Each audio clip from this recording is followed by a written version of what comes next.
Welcome to another peaceful journey through football history. Tonight, we'll explore the remarkable story of Manchester United, a club that rose from the industrial heartland of England to become the most supported team in the world.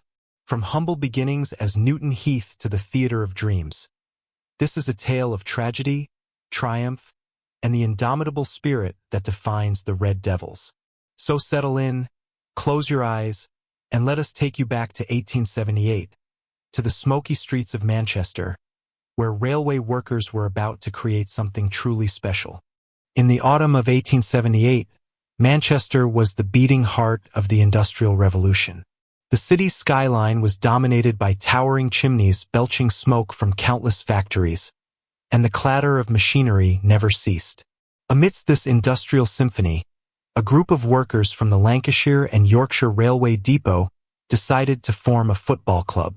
They called themselves Newton Heath LYR Football Club, taking their name from the area where they worked and lived.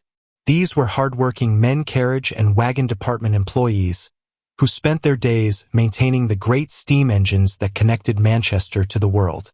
Football was their escape, their joy after long shifts in the railway yards. The club's first matches were played on a field in North Road, Clayton, not far from the railway depot. The pitch was basic, uneven grass with makeshift goalposts and no proper changing facilities. Players would arrive in their work clothes and change behind hedges or in nearby public houses. Yet there was something special about this group of railway workers and their shared passion for the game. In 1885, the club decided to turn professional, a bold move that reflected their growing ambitions.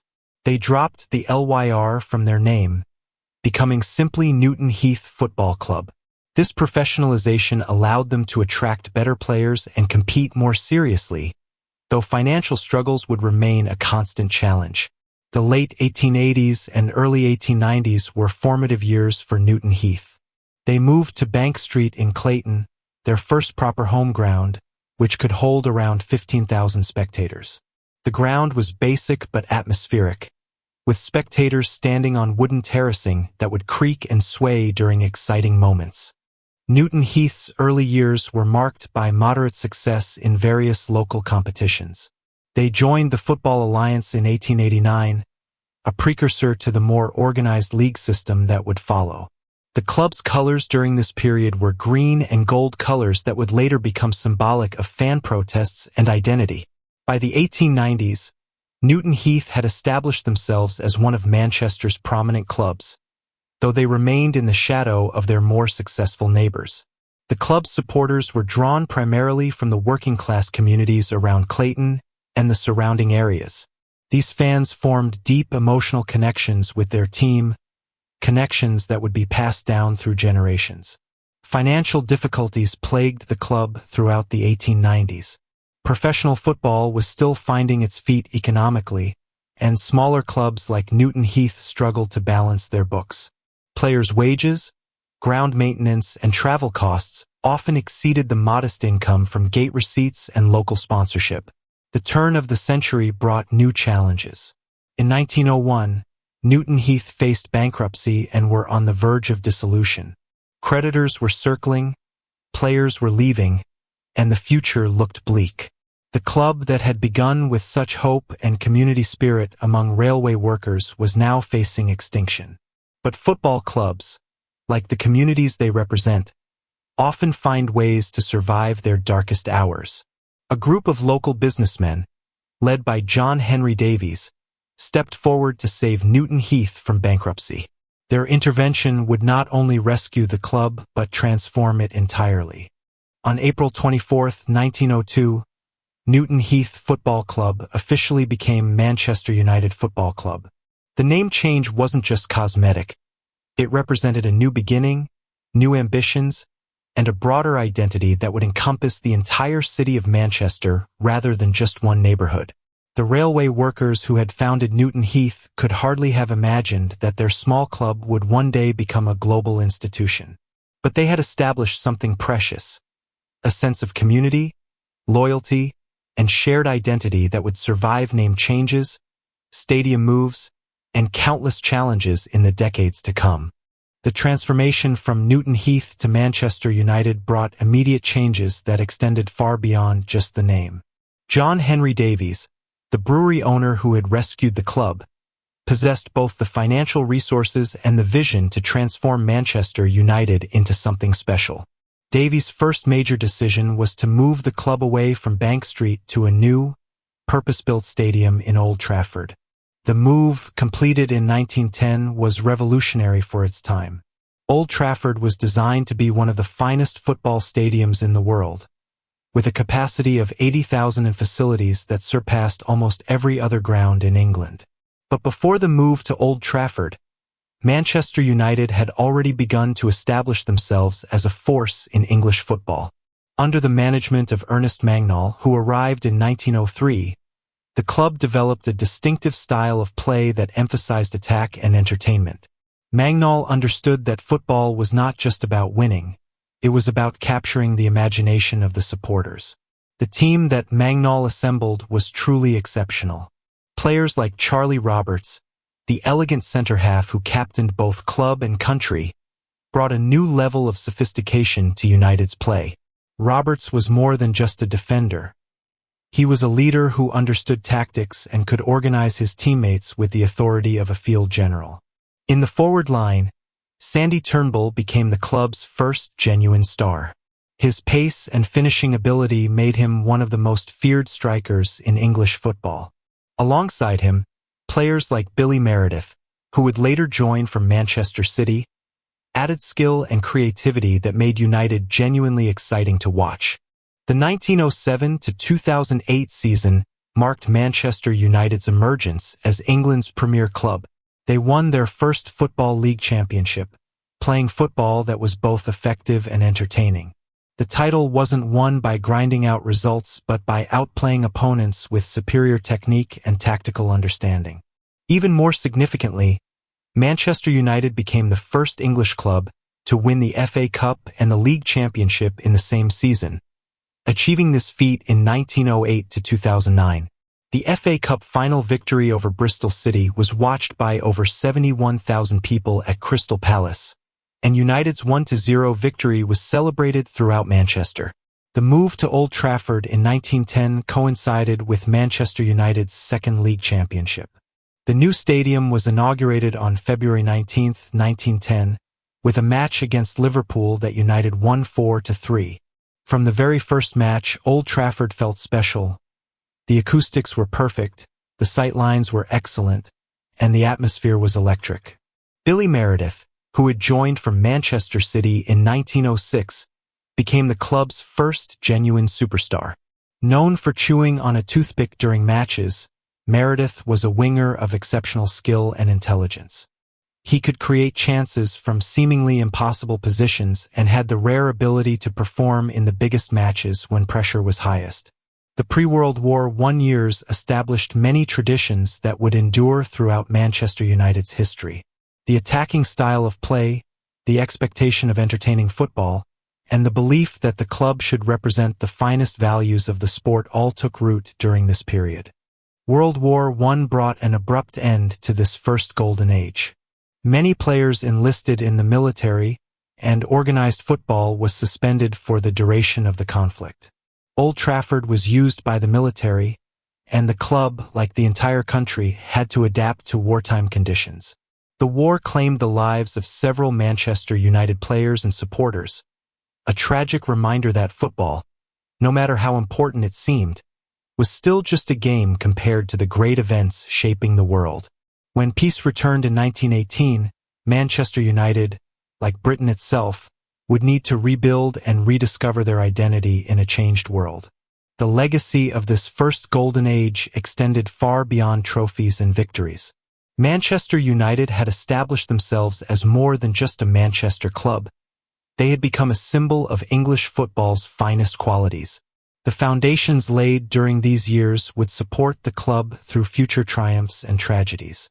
The 1920s began with great optimism for Manchester United.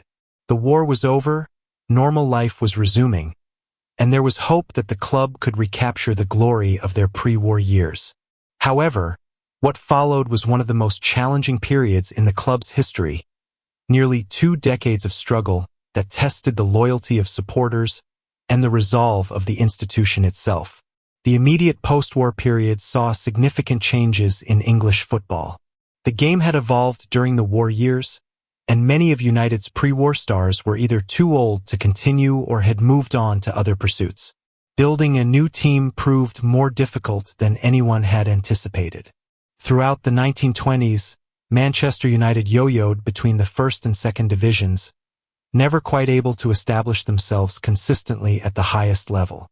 They were relegated in 1922, promoted in 1925, relegated again in 1931, and promoted once more in 1936. This instability reflected deeper problems within the club's structure and leadership. The economic challenges of the interwar period affected Manchester United severely.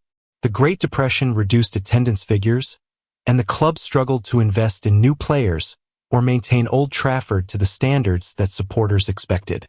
Financial constraints meant that promising players were often sold to wealthier clubs just as they were reaching their peak. Despite these challenges, there were bright moments that kept hope alive. In 1926, Manchester United reached the FA Cup semi-final, their best cup run in many years. Though they lost to Manchester City, the campaign provided glimpses of what was possible when the team played to their potential. Individual players occasionally emerged who captured the imagination of United supporters. Players like Frank Barson, a tough tackling halfback, and Joe Spence, a clever inside forward, showed that United could still attract and develop talent even during their lean years. These players kept the spirit of Manchester United alive when results were disappointing. The 1930s brought new leadership to the club with the arrival of Scott Duncan as manager in 1932. Duncan, a former player who understood United's traditions, began the slow process of rebuilding. He emphasized youth development and tried to instill the attacking philosophy that had made United famous in their earlier golden age. Old Trafford during this period was often a melancholy place. The grand stadium built for triumph and celebration echoed with the disappointed sighs of supporters who remembered better days. Yet those who continued to attend demonstrated a loyalty that would become one of Manchester United's defining characteristics: the ability to maintain hope even in the darkest times. The club's financial situation remained precarious throughout the 1930s. There were genuine fears that Manchester United might follow the path of other clubs and cease to exist entirely. Only the dedication of a small group of administrators and the unwavering support of core fans kept the institution alive during its most vulnerable period. World War II brought different challenges. Old Trafford was severely damaged during the Manchester Blitz in 1941, when German bombers targeted the city's industrial infrastructure. The main stand was destroyed, and the pitch was cratered by bomb damage. For several years after the war, Manchester United were forced to share Manchester City's main road ground. During the war years, football continued in various forms, but it was hardly normal. Players served in the military, and teams were often composed of whoever was available rather than carefully assembled squads. Manchester United, like all clubs, simply tried to maintain some connection with their supporters and preserve their identity until normal competition could resume. The war's end in 1945 found Manchester United in a paradoxical position. They were homeless, having lost their stadium to enemy bombing.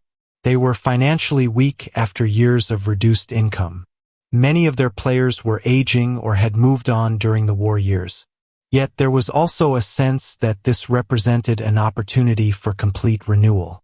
The club's supporters, many of whom had served in the war or endured the hardships of the home front, were eager for football to provide some joy and escape in the post-war world. They had remained loyal through the wilderness years of the 1920s and 1930s, and they were ready to support a new beginning. The stage was set for Manchester United's transformation, though few could have predicted just how remarkable that transformation would be. The lessons learned during the wilderness years about loyalty, perseverance, and the importance of maintaining hope during difficult times would prove invaluable in the golden age that was about to begin. In December 1945, Manchester United made a decision that would transform not only the club but English football itself. They appointed Matt Busby as their new manager, a choice that seemed unremarkable at the time, but would prove to be one of the most significant moments in football history. Busby arrived at a club still reeling from the effects of war. Old Trafford remained heavily damaged from the Blitz, forcing United to continue playing their home matches at Main Road, Manchester City's ground. The indignity of this arrangement only strengthened Busby's resolve to rebuild Manchester United into something truly special. What made Busby revolutionary was not just his tactical knowledge or his ability to spot talent, but his philosophy about how football should be played and how a club should be run.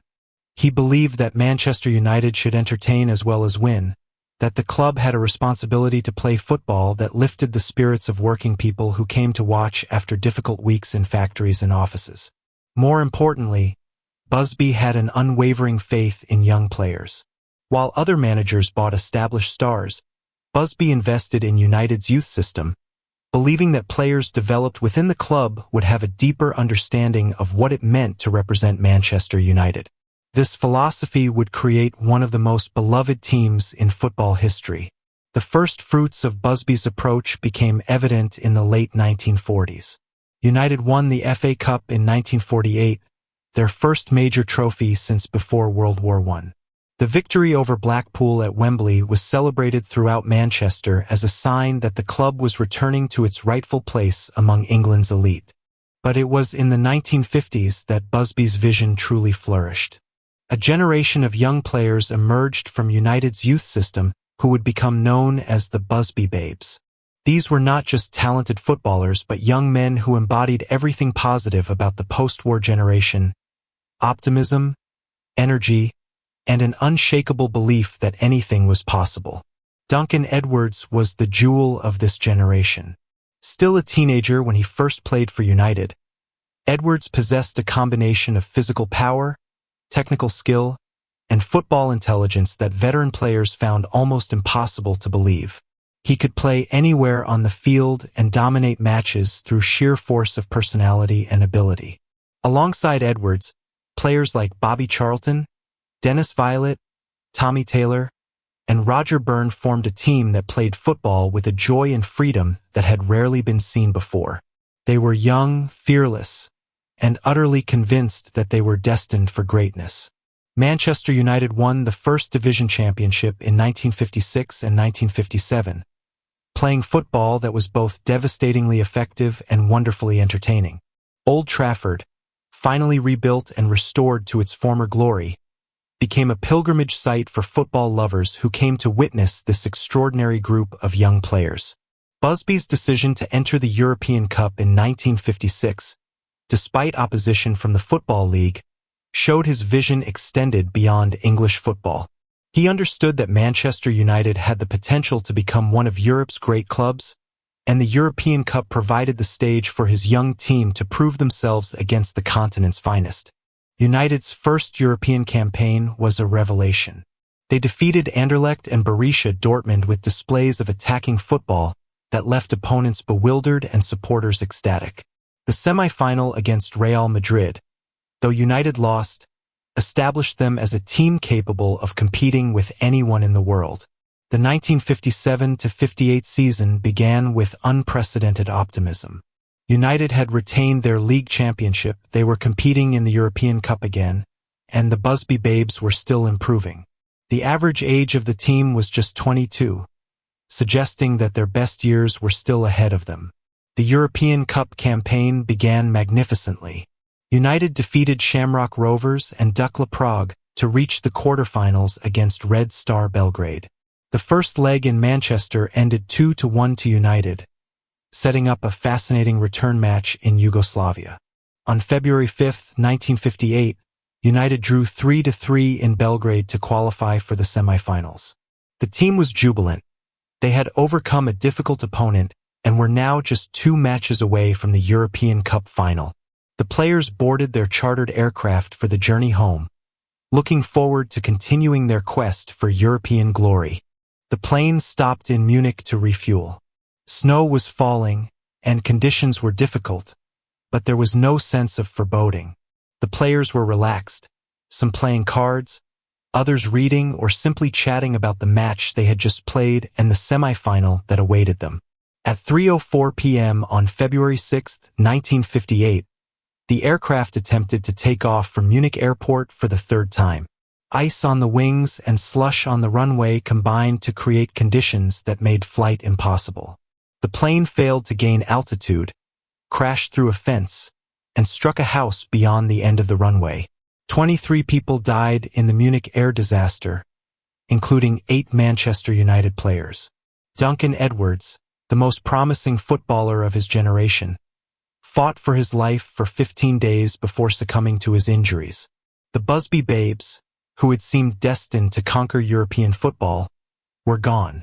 The immediate aftermath of the Munich air disaster left Manchester United as an institution fighting for survival. Matt Busby lay critically injured in a Munich hospital, his life hanging in the balance for weeks. The club had lost not just 8 players, but 8 young men who had been the foundation of everything United hoped to achieve. Jimmy Murphy, Busby's assistant who had not traveled to Belgrade because he was managing the Welsh national team, took charge of the shattered club.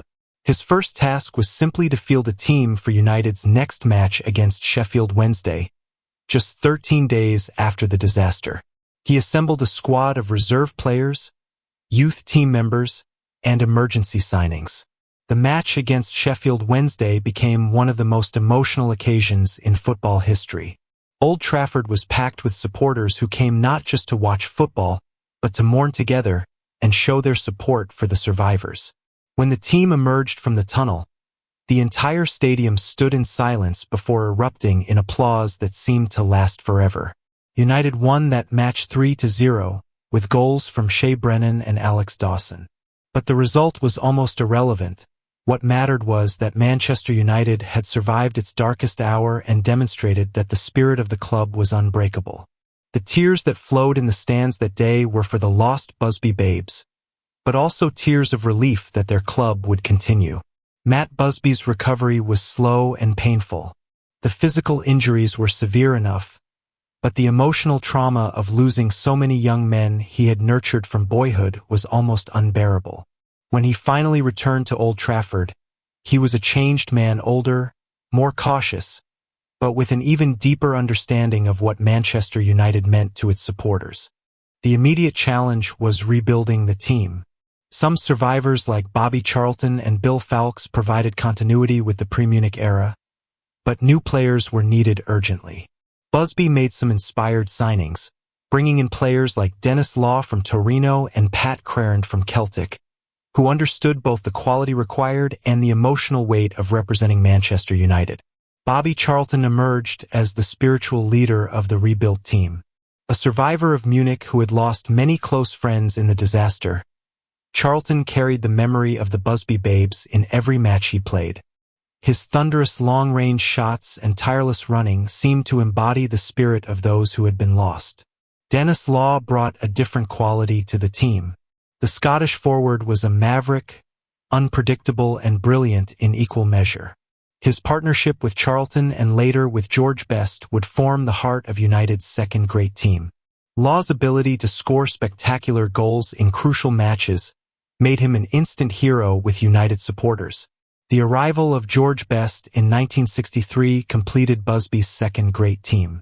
The young Northern Irishman possessed skills that seemed almost supernatural. He could beat multiple defenders with ease, score goals from impossible angles, and do it all with a style that made football look effortless. Best brought glamour and excitement to United at a time when the club needed both. Throughout the early 1960s, Manchester United gradually rebuilt their reputation. They won the FA Cup in 1963, beating Leicester City in a final that was seen as validation of Busby's reconstruction efforts. The victory was particularly sweet because it represented United's first major trophy since Munich, proving that the club could still achieve greatness. The mid-1960s saw United emerge as genuine title contenders again. The combination of Charlton's experience, Law's unpredictability, and Best's genius supported by players like Nobby Stiles and Bill Fowlkes who provided steel and determination, created a team capable of matching any opponent. In 1965, United won their first league championship since Munich. The title was celebrated throughout Manchester not just as a sporting achievement but as a triumph of the human spirit.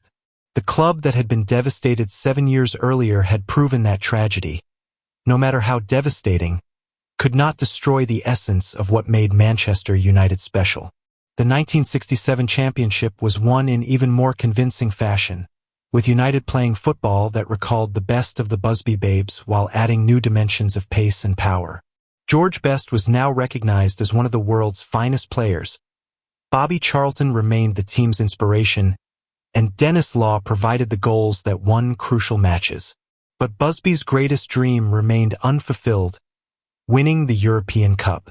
The competition held special significance because it had been United's pursuit of European glory that led to the Munich disaster. For Busby and the survivors, winning the European Cup would not just be a sporting achievement but a completion of the journey that had been so tragically interrupted. The 1967-68 European Cup campaign began with victories over Hibernians and Sarajevo, setting up a semi-final against Real Madrid. The first leg at Old Trafford ended 1-0 to United, but the return in Madrid would require one of the greatest performances in the club's history.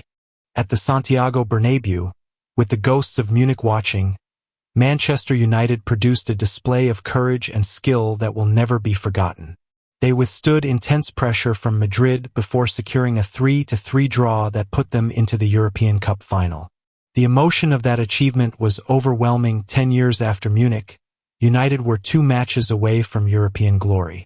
The final against Benfica at Wembley on May 29, 1968, was the culmination of everything Matt Busby had worked towards since returning from his hospital bed in Munich. In front of 100,000 spectators, Manchester United and Benfica played 90 minutes that ended 1-1, with Bobby Charlton scoring for United. In extra time, United found an extra gear that their opponents could not match. George Best scored a memorable individual goal, Brian Kidd added another on his 19th birthday, and Bobby Charlton completed the scoring with a 4th. Manchester United were European champions, and Matt Busby had achieved the dream that had sustained him through the darkest period of his life. The image of Matt Busby receiving the European Cup, tears streaming down his face as he thought of the young men who had died pursuing this dream, remains one of football's most poignant moments. Manchester United had not just won a trophy. They had honored the memory of the Busby babes and proved that love and determination could overcome even the most devastating tragedy. The European Cup triumph of 1968 represented the pinnacle of Matt Busby's career and the completion of Manchester United's recovery from Munich. However, it also marked the beginning of another challenging period for the club. The team that had conquered Europe was aging, and Busby himself was approaching the end of his remarkable managerial career. Busby announced his retirement in 1969, stepping down after 24 years as Manchester United manager. His replacement, Wilf McGuinness, faced an impossible task following a legend while managing players who had been his teammates just years before. McGuinness was a United man through and through, but he lacked the authority and experience to handle such a challenging transition. The early 1970s saw Manchester United struggle to maintain the standards that had made them European champions. George Best, still only in his mid-20s, was at the peak of his powers but increasingly frustrated by the team's decline. His off-field lifestyle became as famous as his football skills, earning him celebrity status but creating problems for the club. Dennis Law remained a prolific goal scorer, but he was now in his 30s and could not single-handedly carry the team's attacking burden. Bobby Charlton continued to provide leadership and inspiration, but even his dedication and professionalism could not disguise the fact that United needed significant investment in new players. The club's fortunes declined dramatically in the mid-1970s. In 1974, Manchester United suffered the ultimate humiliation, relegation to the 2nd division. The club that had been European champions just 6 years earlier was no longer even in England's top flight. The relegation was a shock that reverberated throughout world football. Old Trafford during the relegation season was a subdued place. Attendances remained high because of the loyalty of United supporters, but the atmosphere was heavy with disappointment and frustration. Fans who had witnessed the glory of 1968 struggled to comprehend how their club had fallen so far so quickly. Tommy Docherty was appointed manager in 1972 and oversaw United's relegation, but he also began the process of rebuilding. Docherty understood that United needed to start again with younger players who could grow together and recreate the spirit that had made the club famous. His approach was controversial but ultimately necessary. The 1974-75 season in the second division was both humbling and educational for Manchester United. Playing in smaller stadiums against opponents they would never normally face, United had to rediscover their hunger and determination. The experience, though painful, reminded everyone connected with the club that success could never be taken for granted. United won promotion back to the first division at the first attempt, but more importantly, they had begun to develop a new identity. Players like Steve Coppell, Gordon Hill, and Lou Macari brought pace and energy that had been missing in the later Busby years. The team was young, exciting, and eager to prove themselves at the highest level. The late 1970s saw Manchester United emerge as genuine contenders again. They reached the FA Cup final in 1976 and 1977, losing to Southampton but beating Liverpool in the replay of the latter. The 1977 FA Cup victory was particularly sweet because it ended a 5-year period without major trophies and suggested that United were ready to challenge for bigger prizes. However, consistency remained elusive. United would produce brilliant performances one week and disappointing displays the next. The club seemed unable to maintain the focus and determination required for sustained success. Changes in management and playing personnel created instability just when continuity was most needed. Dave Sexton replaced Tommy Docherty in 1977 and brought a more measured approach to team building. Sexton was a thoughtful coach who believed in patient, possession-based football, but his style was sometimes seen as too cautious for a club with United's traditions of attacking play. Despite some good results, he never fully won over the supporters. The early 1980s brought new hope with the appointment of Ron Atkinson as manager in 1981. Big Ron was charismatic and confident, promising to bring entertaining football back to Old Trafford. He made significant signings, bringing in players like Brian Robson, Norman Whiteside, and Mark Hughes who would become United legends. Brian Robson's arrival from West Bromwich Albion in 1981 was particularly significant. Captain Marvel, as he became known, brought leadership and energy that had been missing from United's midfield. Robson could score goals, make tackles, and inspire teammates through his own example of never giving up. The mid-1980s saw United achieve some notable successes. They won the FA Cup in 1983 and 1985, beating Brighton and Everton respectively. These victories provided moments of joy for United supporters, but the league championship remained frustratingly out of reach. Liverpool and Arsenal seemed always to be one step ahead. Ron Atkinson's United played attractive football and reached several major finals, but they developed a reputation for being unable to win the biggest prizes. The 1985 FA Cup victory over Everton in extra time was thrilling, but it came at the end of another season without the league title that supporters craved above all else. By 1986, patience with Atkinson was wearing thin. United had spent heavily on new players but still seemed no closer to winning the championship. The club's board began to consider whether a change of manager might be necessary to take United to the next level. The decision they made would transform not just Manchester United but English football itself. The wilderness years of 1969 to 1986 taught Manchester United important lessons about humility, perseverance, and the dangers of complacency. The club had experienced the highest highs and lowest lows, and these experiences would prove invaluable in the extraordinary period of success that was about to begin. On November 6, 1986, Manchester United made a decision that would transform them from underachievers into the most successful club in English football history. They appointed Alex Ferguson as their new manager, bringing the ambitious Scotsman south from Aberdeen, where he had built a reputation for developing young players and winning trophies against more fashionable opponents. Ferguson's arrival was met with skepticism from many United supporters and football observers. He had achieved remarkable success at Aberdeen, breaking the dominance of Celtic and Rangers in Scottish football and winning the European Cup Winners' Cup in 1983. However, Manchester United was a different challenge entirely, a massive club with enormous expectations and a history of underachievement since the late 1960s. Ferguson's first few years at Old Trafford were challenging and occasionally frustrating.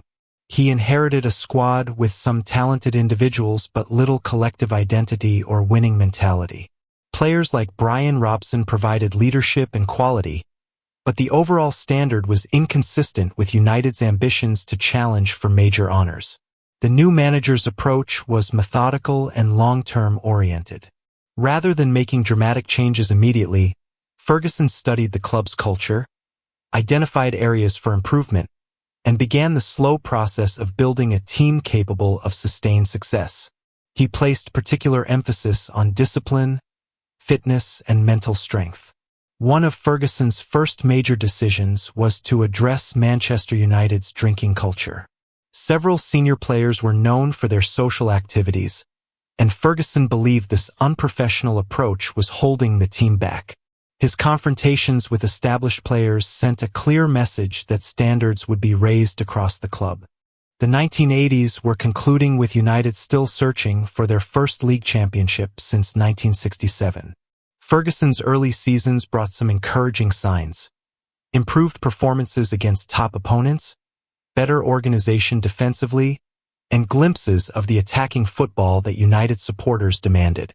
However, major trophies remained elusive. The breakthrough came in the 1989-90 FA Cup campaign. United's run to the final included memorable victories over Nottingham Forest and Oldham Athletic, matches that showcased both the team's resilience and their improving quality. The final against Crystal Palace at Wembley ended 3-3, forcing a replay. The FA Cup final replay on May 17, 1990, became one of the defining moments of Ferguson's early years. United won 1-0 with a goal from Lee Martin, but the victory represented much more than just a trophy. It validated Ferguson's methods and provided the platform for everything that would follow in the next 2 decades. Ferguson's emphasis on youth development began to bear fruit in the early 1990s. The club's academy, which had been somewhat neglected during the wilderness years, was reinvigorated with new coaching staff and improved facilities. The manager understood that homegrown players would provide both quality and emotional connection to the club. The signing of Eric Cantona from Leeds United in November 1992 proved to be the catalyst that transformed United from cup winners into championship contenders. The French forward brought technical ability, intelligence, and an aura of confidence that elevated everyone around him. Cantona understood that Manchester United was more than just another club. Cantona's impact was immediate and profound. His ability to create and score crucial goals, combined with his leadership qualities and winning mentality, provided exactly what United had been missing during their long championship drought. He made other players believe they were capable of achieving greatness. The 1992-93 season marked Manchester United's return to the summit of English football. After 26 years without a league championship, United finally claimed the inaugural Premier League title. The campaign featured memorable victories over title rivals and demonstrated the team's newfound consistency and mental strength. The championship-winning team combined experience and youth in perfect harmony. Veterans like Brian Robson and Steve Bruce provided leadership, while younger players like Ryan Giggs, Paul Ince, and Mark Hughes brought energy and pace. Ferguson had created a squad capable of competing on multiple fronts. Ryan Giggs emerged as one of the season's stars, his pace and trickery from the left wing providing a new dimension to United's attacking play. The young Welshman's ability to beat defenders and create chances made him an instant favorite with supporters who had been starved of such excitement during the lean years. The title was mathematically secured on May 2, 1993, when Aston Villa defeated Oldham Athletic. United's players were actually playing golf when they received news of their championship triumph, a moment that perfectly captured the relaxed confidence Ferguson had instilled in his team. The celebrations that followed United's first Premier League title were extraordinary. Supporters who had waited over 2 decades to see their club crowned champions flooded the streets of Manchester, creating scenes of joy that demonstrated the emotional significance of the achievement. Old Trafford became a cauldron of celebration. Ferguson had achieved what many thought impossible, ending Manchester United's title drought while establishing foundations for sustained success. The championship was not just about one season's achievement, but about proving that United could compete with and defeat the best teams in England on a consistent basis. The 1992-93 season marked the end of Manchester United's underachievement and the beginning of an era of dominance that would make them the most successful English club of the modern era. Ferguson had not just won a trophy. He had restored Manchester United's rightful place at the summit of English football. The 1992-93 Premier League triumph was just the beginning of Manchester United's golden era under Alex Ferguson. What followed was a period of sustained excellence that established United as not just England's premier club, but one of the most successful and globally recognized teams in world football. The immediate challenge after winning their first title in 26 years was proving it wasn't a fluke. Ferguson understood that one championship meant nothing if it couldn't be followed by consistent success. The 1993-94 season saw United win the Premier League and FA Cup double, with Eric Cantona's brilliance reaching new heights. Cantona's influence extended far beyond his goals and assists. The Frenchman brought a continental sophistication to United's play, combined with an unshakable belief in the team's destiny. His famous upturned collar and imperious demeanor made him an iconic figure, while his football intelligence elevated the performance of every teammate. The mid-1990s saw Ferguson begin one of his greatest achievements, the development of what would become known as the Class of '92. David Beckham, Paul Scholes, Nicky Butt, and the Neville brothers, Gary and Phil, emerged from United's youth academy to form the core of the team for the next decade. These young players brought more than just talent. They embodied everything Manchester United represented. Having grown up supporting the club and understanding its history, they played with a passion and commitment that money couldn't buy. Their emergence also validated Ferguson's belief in youth development as the foundation of sustained success. The 1995-96 season began with Ferguson making one of the most controversial decisions of his career. He sold 3 established players, Paul Ince, Mark Hughes, and Andrei Kanchelskis, and replaced them with youngsters from the academy. Critics suggested Ferguson had lost the plot, but the manager's faith in his young players would be spectacularly vindicated. Ryan Giggs continued to mature into one of Europe's finest wingers, his pace and crossing ability creating countless chances for teammates. Paul Scholes emerged as a midfield player of extraordinary vision and technical ability, capable of scoring spectacular goals while also orchestrating the team's attacking play. David Beckham's development was particularly remarkable. Initially seen as just another academy graduate, Beckham's dedication to improving his game, particularly his crossing and free-kick technique, made him one of the world's most recognizable players. His work ethic became legendary among his teammates. The 1995-96 season ended with United winning another Premier League title, but it was the manner of their play that impressed neutrals. The young team played with energy, creativity, and fearlessness that recalled the best traditions of Manchester United. They were entertaining as well as successful. Eric Cantona's retirement in 1997 at the age of just 30 shocked the football world, but it also provided an opportunity for the young players to assume greater responsibility. The transition was seamless, with players like Scholes and Giggs stepping up to fill the creative void left by the French genius. The late 1990s saw Manchester United establish themselves as a genuine force in European competition. They reached the Champions League semi-finals in 1997 and 1999, playing football that combined English pace and power with continental technical ability. Ferguson's tactical evolution was evident in these European campaigns. Ole Gunnar Solskjaer's arrival from Molde in 1996 added another dimension to United's attacking options. The Norwegian's ability to score crucial goals as a substitute earned him the nickname the baby-faced assassin, and his understanding of when to make decisive contributions made him invaluable in big matches. The 1998-99 season would become the most famous in Manchester United's history. Ferguson had assembled a squad that combined youth and experience, pace and technical ability, individual brilliance and collective understanding. Everything seemed to click simultaneously, creating football that was both beautiful and devastatingly effective. The Premier League campaign was a masterclass in consistency and mental strength. United won the title with 79 points, playing football that was both entertaining and ruthlessly efficient. Key victories over Arsenal and Chelsea demonstrated their ability to perform in the biggest matches when pressure was highest. The FA Cup campaign saw United overcome Liverpool in the fourth round before defeating Chelsea in the semi-final replay at Villa Park, one of the most dramatic matches in the competition's history. Ryan Giggs' memorable solo goal in extra time remains one of the most celebrated moments in FA Cup history. But it was in the Champions League that Manchester United truly demonstrated their evolution into a world-class team. They topped a group containing Barcelona and Bayern Munich, then defeated Inter Milan and Juventus to reach their first final since 1968.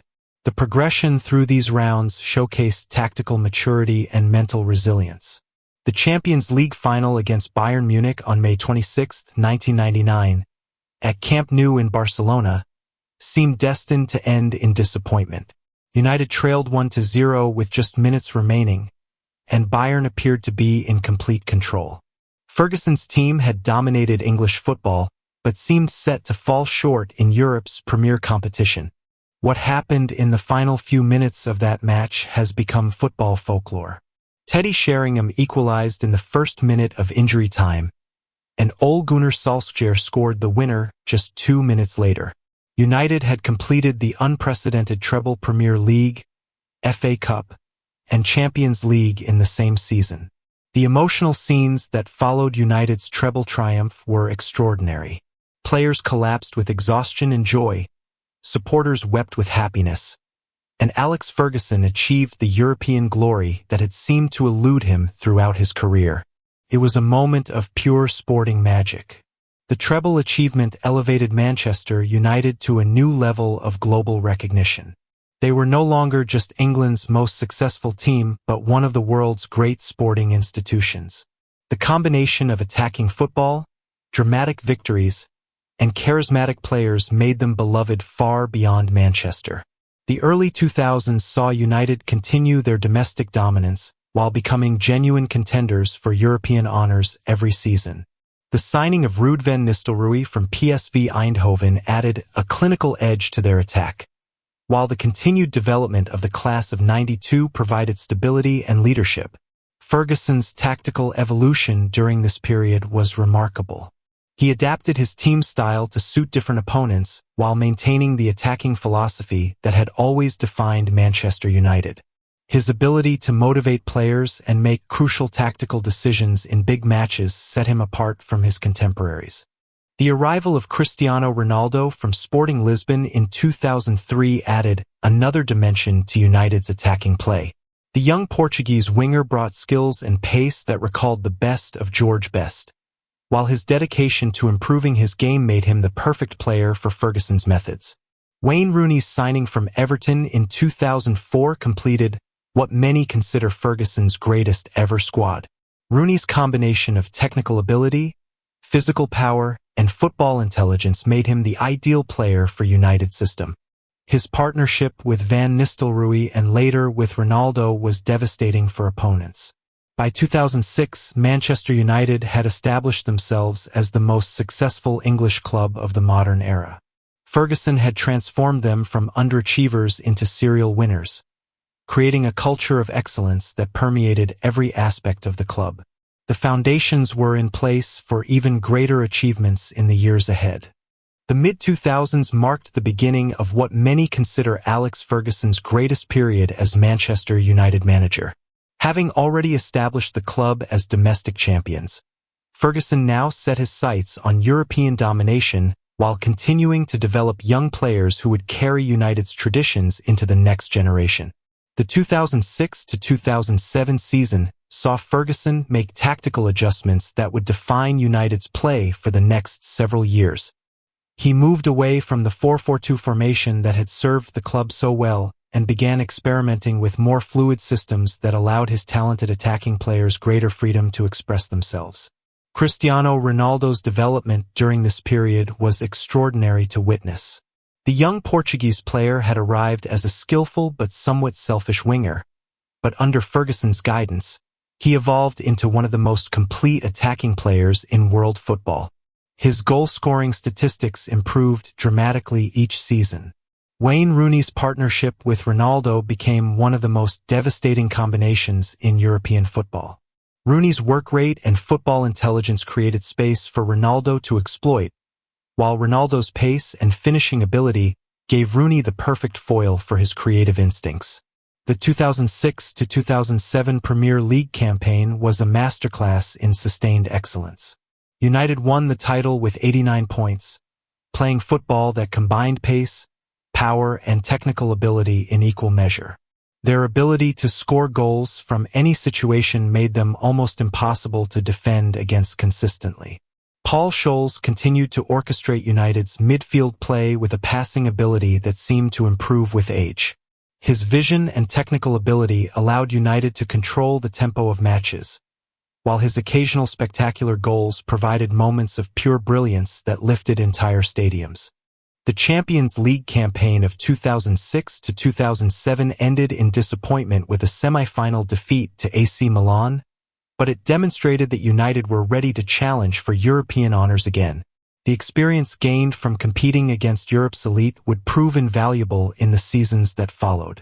Ferguson's ability to manage his squad during this period was remarkable.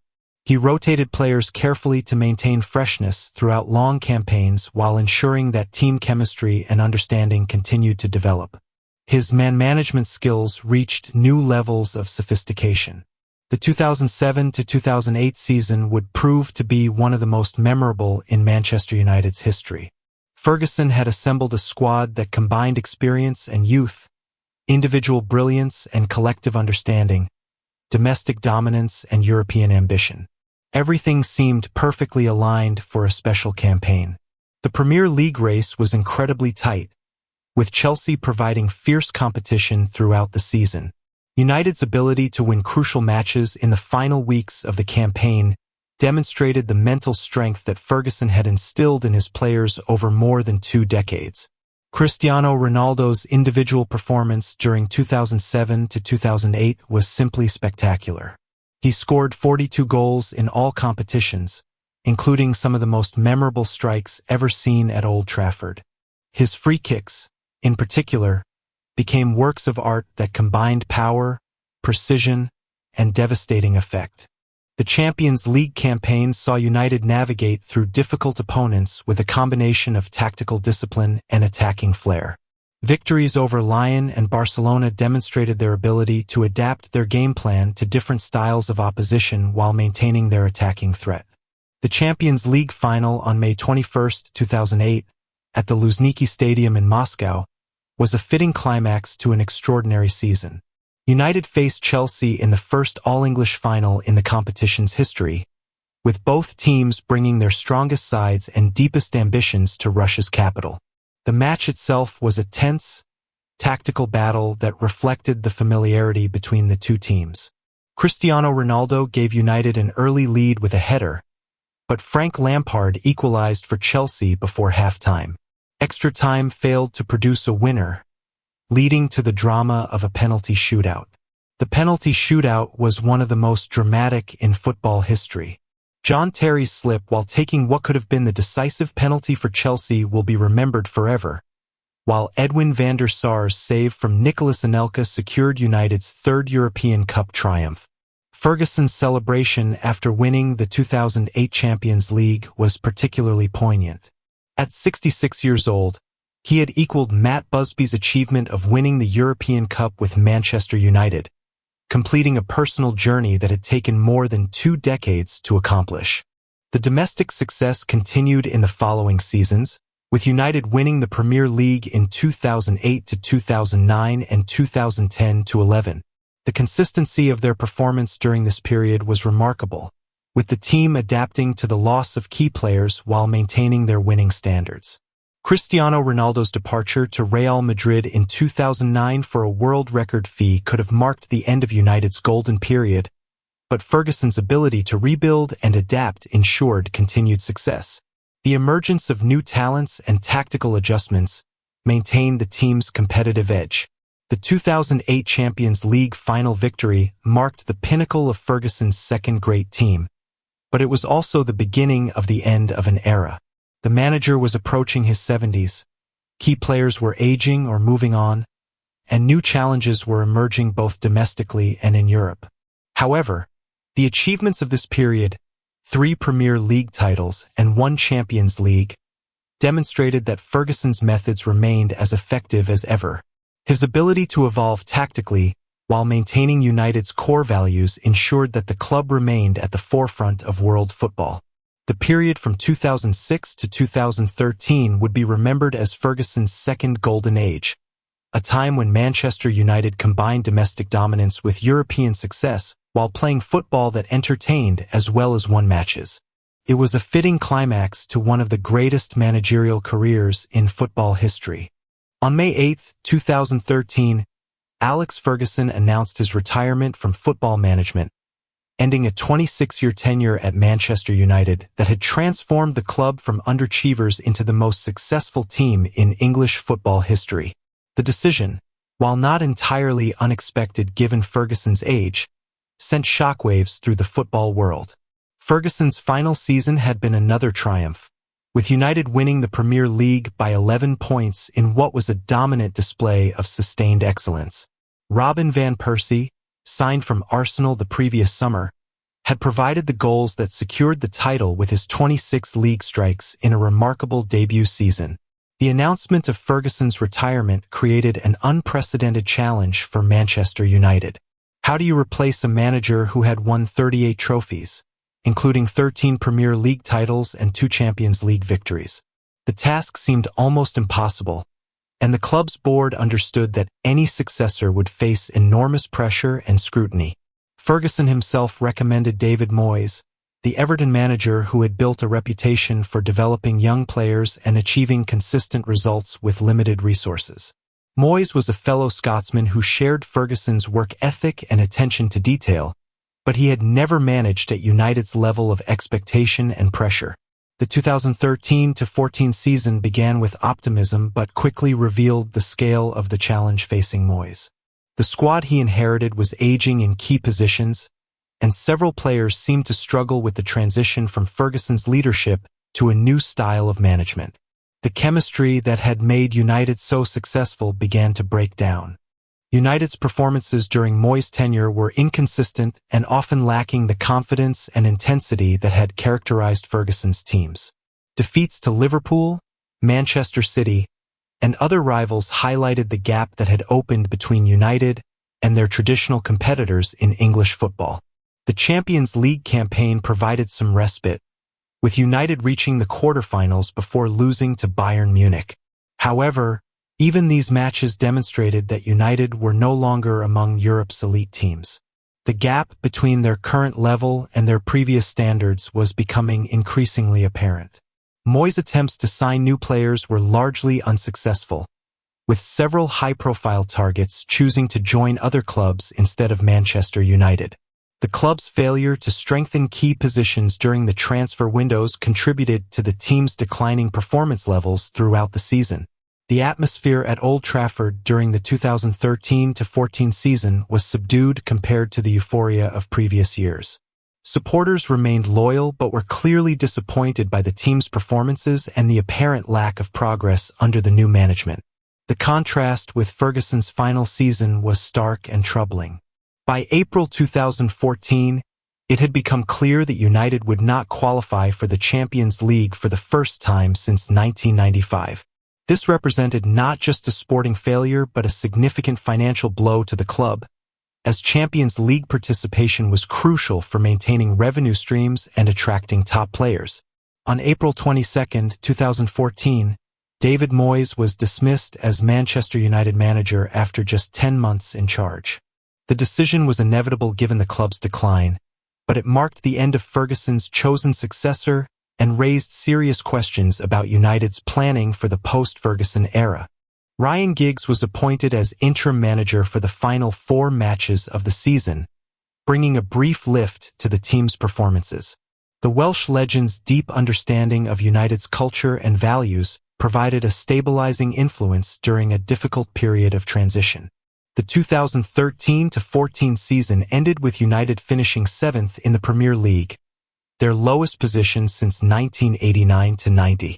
The contrast with Ferguson's final campaign, when they had won the title by 11 points, demonstrated how quickly things could change in modern football when key elements are disrupted. The failure of the Moyes era taught Manchester United important lessons about succession planning and the unique challenges of replacing a legendary manager.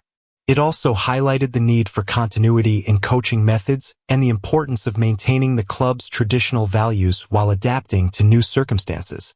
Ferguson's retirement had always been going to mark the end of an era, but few had anticipated how difficult the transition would prove. The 2013-14 season demonstrated that success in football cannot be taken for granted, and that even the most successful clubs can struggle when fundamental changes are not managed carefully. The lessons learned from this challenging period would prove valuable in United's subsequent attempts to rebuild and return to their former glory. The club's board and supporters gained a new appreciation for what Ferguson had achieved and the difficulty of maintaining excellence at the highest level of football.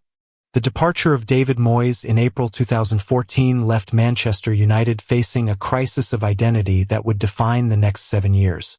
The club that had dominated English football for 2 decades suddenly found themselves struggling to compete with their traditional rivals, both domestically and in Europe. Louis van Gaal was appointed as United's new manager in July 2014, bringing with him a distinguished career that included successful spells with Ajax, Barcelona, and the Netherlands national team. The Dutch coach promised to implement a possession-based style of play that would modernize United's approach while respecting their attacking traditions. Van Gaal's first season was marked by inconsistency and frustration as players adapted to his demanding tactical system.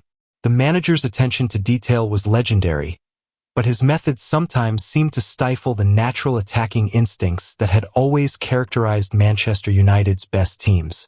The 2014-15 season ended with United securing 4th place and Champions League qualification, a modest improvement on Moyes' tenure but far from the standards Ferguson had established. Van Gaal's football was often effective but rarely exciting, creating tension between results and entertainment value. Significant investment in new players brought mixed results. Angel Di Maria arrived from Real Madrid for a British record fee but never settled in Manchester, while Radamel Falcao's loan from AS Monaco failed to produce the goals that had made him famous. The disconnect between individual talent and collective performance became a recurring theme. Van Gaal's second season brought the club's first major trophy since Ferguson's retirement, the FA Cup victory over Crystal Palace in May 2016. The triumph was celebrated with genuine joy by United supporters who had waited 3 years to see their team lift silverware, but questions remained about the overall direction of the club. Despite winning the FA Cup, Van Gaal was dismissed immediately after the final, replaced by José Mourinho, whose appointment represented a significant shift in approach. The Portuguese manager brought a winning mentality and tactical sophistication, but also a confrontational style that would prove both beneficial and problematic. Mourinho's first season exceeded expectations, with United winning both the EFL Cup and the Europa League while finishing 6th in the Premier League. The Europa League triumph was particularly significant as it guaranteed Champions League qualification and provided Mourinho with his first European trophy with United. The 2017-18 season saw United finish second in the Premier League behind Manchester City, their best league position since Ferguson's retirement. However, the gap to City was 19 points, highlighting how far United had fallen behind their local rivals despite significant investment in players and infrastructure. Mourinho's relationship with several players became increasingly strained during his tenure, with public disagreements and tactical disputes creating an atmosphere of tension that reminded older supporters of the club's less successful periods. The manager's confrontational approach, which had worked elsewhere, seemed poorly suited to United's culture. The final months of Mourinho's tenure in late 2018 were marked by poor results and increasingly negative publicity. The team's performances lacked the intensity and organization that had characterized his earlier success, and his public criticism of players created divisions within the squad. Ole Gunnar Solskjaer's appointment as interim manager in December 2018 brought an immediate transformation in the team's performances and atmosphere. The Norwegian's deep understanding of United's culture and his positive relationship with players created an environment where individuals could rediscover their best form. Solskjaer's initial impact was extraordinary, with United winning 14 of his first 17 matches in charge. The team played with pace, energy, and attacking intent that recalled the best traditions of Manchester United football. His permanent appointment seemed inevitable given this remarkable improvement. The 2019-20 season saw United finish third in the Premier League and reach 3 semi-finals in cup competitions, suggesting that progress was being made under Solskjaer's leadership. However, the failure to win any of these semi-finals highlighted the team's continued inability to perform in the biggest matches. Bruno Fernandes' arrival from Sporting Lisbon in January 2020 proved to be a transformative signing. The Portuguese midfielder brought creativity, leadership, and goal-scoring ability that had been missing from United's play for several years. His impact was immediate and sustained. The 2020-21 season saw United finish second in the Premier League and reach the Europa League final, their best overall campaign since Ferguson's retirement. However, the penalty shootout defeat to Villarreal in the final demonstrated that the club was still falling short in the most crucial moments. Throughout this period, United's youth development continued to produce talented players like Marcus Rashford and Mason Greenwood, who provided hope for the future while maintaining the club's connection to its local community. These homegrown players embodied the values that had always defined Manchester United. The search for identity during these years reflected broader changes in football, with increased financial competition and tactical evolution making it more difficult for traditional clubs to maintain their historical advantages. United's struggles were shared by other established powers across Europe. By 2021, it had become clear that rebuilding Manchester United would require more than just changing managers or signing expensive players. The club needed to rediscover the cultural and tactical elements that had made them successful while adapting to the modern game's demands. The 2021-22 season began with renewed optimism following the signings of Jadon Sancho, Raphael Varane, and most dramatically, the return of Cristiano Ronaldo. The Portuguese superstar's homecoming created worldwide excitement and seemed to signal United's intention to compete for major honors once again. However, the season unraveled dramatically. Despite Ronaldo's goals, United's performances became increasingly disjointed under Solskjaer. Humiliating defeats to Liverpool, 5-0, and Manchester City, 2-0, at Old Trafford exposed fundamental tactical and organizational problems that could no longer be ignored by the board. Solskjaer's dismissal in November 2021 brought Ralf Rangnick as interim manager, but the Germans' attempts to implement high-pressing football clashed with the existing squad's capabilities. The season limped to a disappointing 6th-place finish, United's lowest points total in the Premier League era. The appointment of Erik ten Hag in May 2022 represented another fresh start for Manchester United.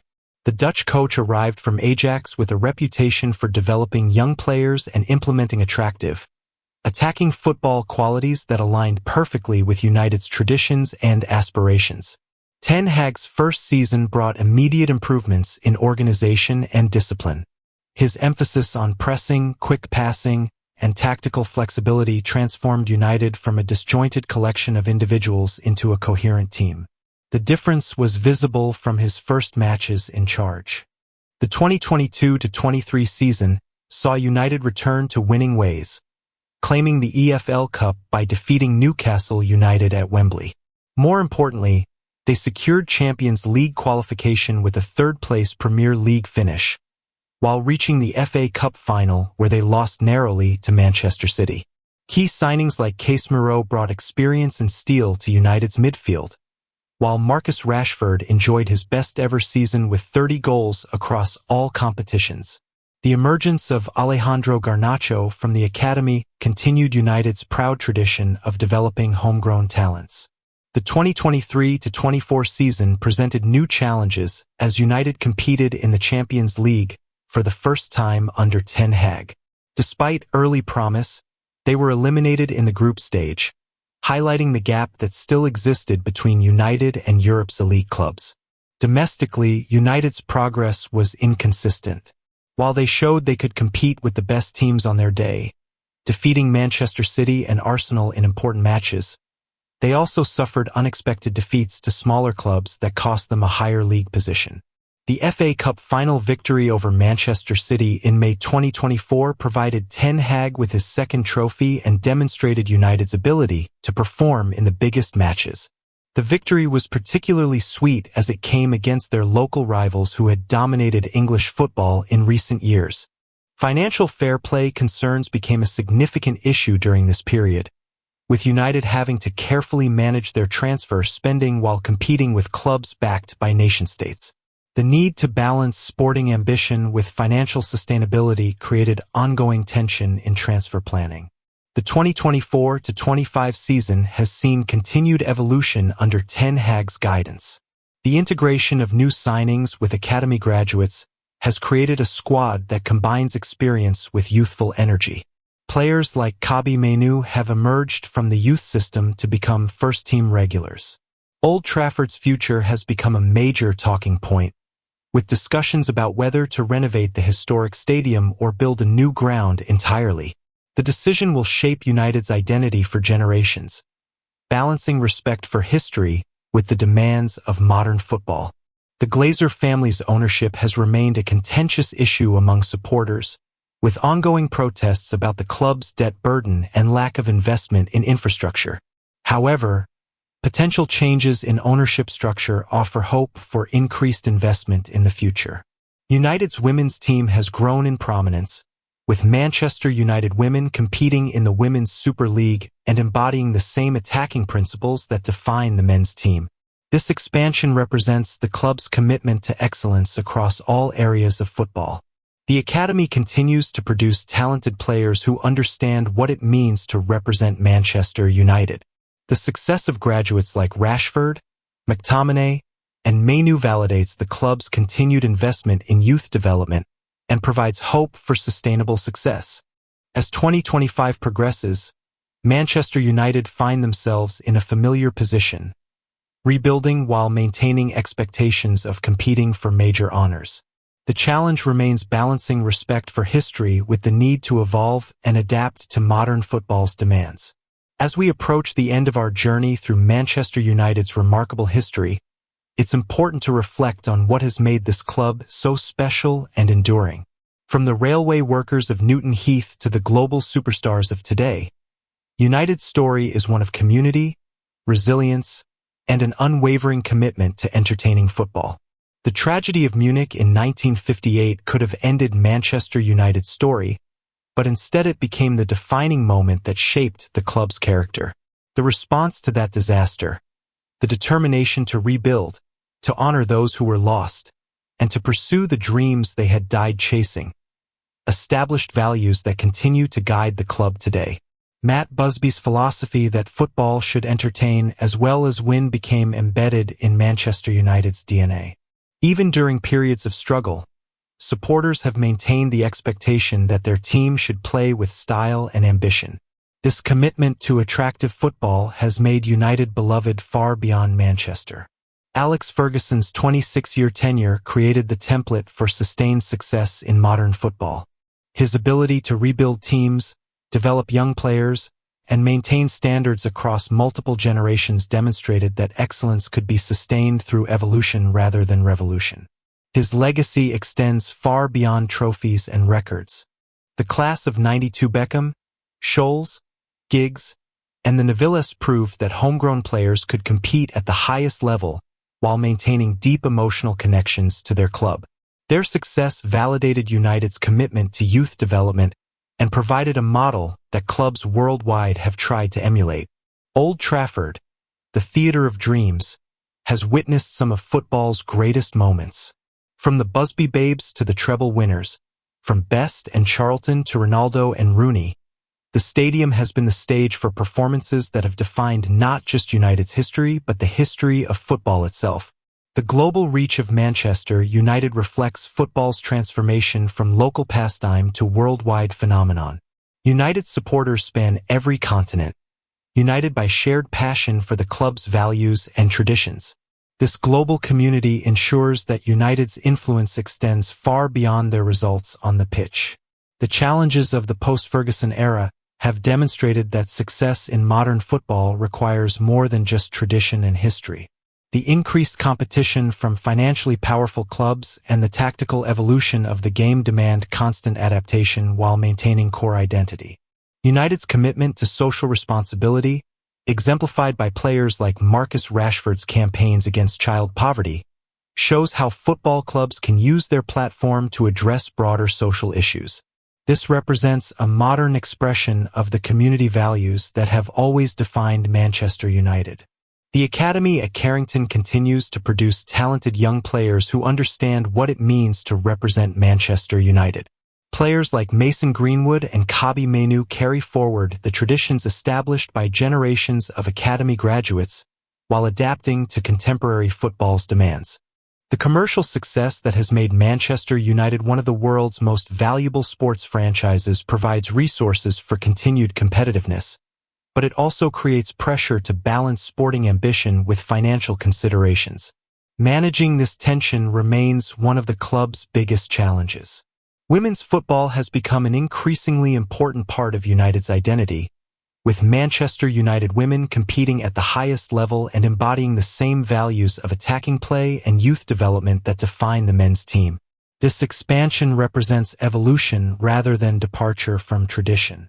The rivalry with Liverpool, Manchester City, Arsenal, and other clubs has provided some of football's most memorable matches and has pushed United to achieve greater heights. These rivalries are based on mutual respect as well as competition, enriching the sport for supporters of all clubs. United's influence on football tactics, from the wing play of the 1960s to the pressing game of the 1990s, demonstrates how the club has consistently innovated while maintaining its essential character. This balance between tradition and progress continues to define their approach. The Theatre of Dreams nickname captures something essential about Manchester United: the belief that football can inspire, that individual brilliance can create moments of magic, and that supporting your team is about hope as much as results. This romanticism sets United apart in an increasingly commercial sport. Manchester United's greatest achievement may not be any single trophy or performance, but the proof they've provided that institutions can maintain their values while adapting to changing times. Their commitment to attacking football, youth development, and community connection remains as relevant today as it was in 1878. So sleep well, knowing that in Manchester and around the world, people are dreaming the same dreams that have sustained this remarkable club for nearly 150 years. Dreams of glory, of beautiful football, of moments that take your breath away and create memories that last forever. The Theatre of Dreams never truly sleeps. It simply rests between performances, waiting for the next chapter in one of sport's greatest stories to unfold.